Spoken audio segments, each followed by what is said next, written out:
Assalamualaikum dan selamat sejahtera.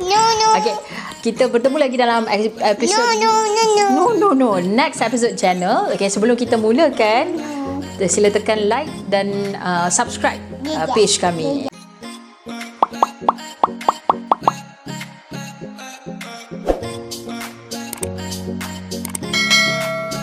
Hari ni saya nak share satu topik dengan anak saya, Nadra. Who did that? Okay.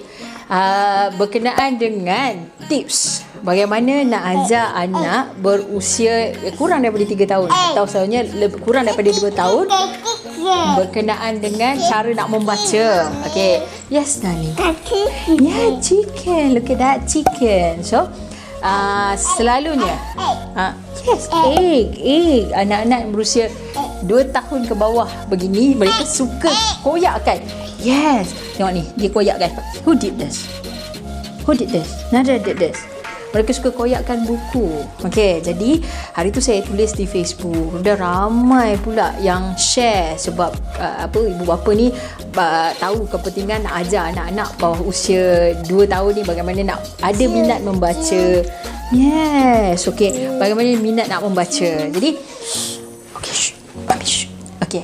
So, waktu saya nak beli buku dengan jurujual, dia ajar apa yang kita nak buat. Okay, sekiranya yes, air. Yeah, giant.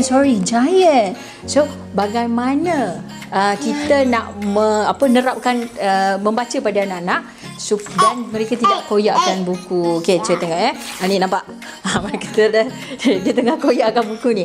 Jadi, apa yang dia ajar adalah pertama, apabila mereka koyakkan buku, kita akan cakap jangan no, jangan. Kemudian di hadapan mereka kita yes, insect. Kita kena yes, darling, insect. Where's Jack? Kita kena di hadapan mereka, kita kena ambil selotip dan kita kena tampalkan supaya mereka tahu. Macam ni kan. Contohnya kita tengok ada selotip tu. Lama kelamaan dia sendiri akan minat kepada buku. Macam kita tengok sekarang ni dia dah jadi mesra dengan buku. Dia tak orang kata apa, setiap muka surat tu dia tahulah kat mana yang ada chicken, kat mana ada goat, kambing. Okay. Oh, hi cat. Okay, alright darling. Tengok ni. Mana goat? Tunjuk mami. Mana goat? Goat. Bear. Mana flower? Flower mana? Mami nak flower? Oh, thank you. Okay. Itu sahaja. Terima kasih. Jangan lupa tonton channel kami. Bye Nazra. Bye baby.